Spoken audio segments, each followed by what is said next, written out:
We have reached number 24 in our countdown of the 100 greatest video games of all time. And this one is one of the rare titles on our list that Victor Lucas is always correcting my pronunciation of. Yeah. It is Ico. It's Ico.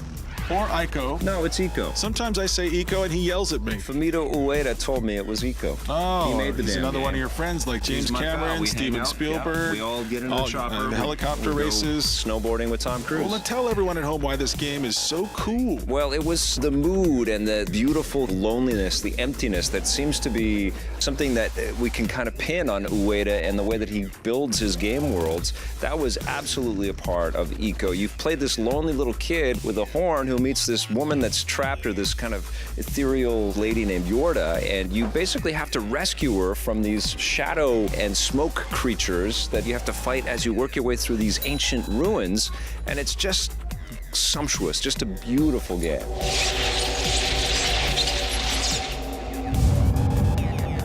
Earlier in the year, I was going through a moment when I was despairing over my love of video games, and this was one of the games that I went back to and replayed from start to finish. And that's really a testament to what this game is and the incredible quality that exists here in this game. We've seen castles before in video games. We've never seen a castle like this before. There's something really special about this place. There's something... Well, it's mystery. You don't know what's gone on. You don't know why it's all devastated and destroyed like this. Yes, and it's one of those games that even though it's long over, and I know the beginning, middle, and end, and I finished it many times, I still have questions about this world, and I think the fact that I can walk away from this game and still have this sense of wonder about it is so rare. I mean, most games I walk away from, I'm like, Jesus, I'm glad that's over. I hope I never go back to that world Most again. games, the last chunk of it always becomes like a job. That's what you always say that. And this game, it has this ambiguous ending. It makes you feel maudlin. You don't want to say goodbye to these characters that Wade and his team have created, and you don't want to say goodbye to this beautiful world. And it's a heartbreakingly beautiful game. I mean, there's really no other way to describe it. It's such a unique, special experience. Everybody needs to play this. It's one of these games, and I think that's one of the main reason why it's on this list, is it could really only exist in this medium. This is something that really celebrates everything that video games do and do well.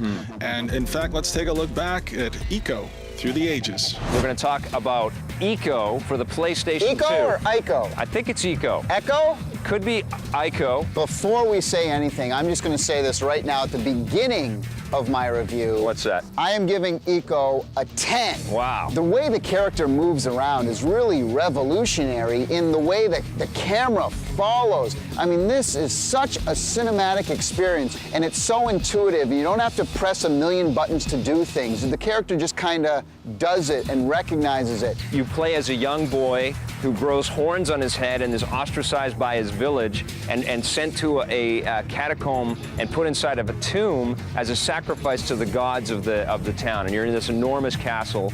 You luckily get to break free from that trap, and then all of a sudden you find this young caged ghost-like girl who you befriend and try to help and save from these mystical sort of spirit demon things. And you have to work with the ghost girl who's named Yorda to get out of all the tricks and traps that are in this castle. The enemies in this, these I love the enemies. Dust monsters, they're so cool looking. Are the most amazing, and they will go and carry the girl, pick her up, and try to take her into their little black hole, and you're beating them with a stick. So I think Fumito Ueda is the 2 for 2 on our list here. He definitely is. Unbelievable, and probably The Last Guardian would be on the list too. If we ever you know finish what? that thing. You should hold a seminar at the Hoboken Holiday Inn. Vic's going to be teaching people whether it's Ico or Ico. It's Ico.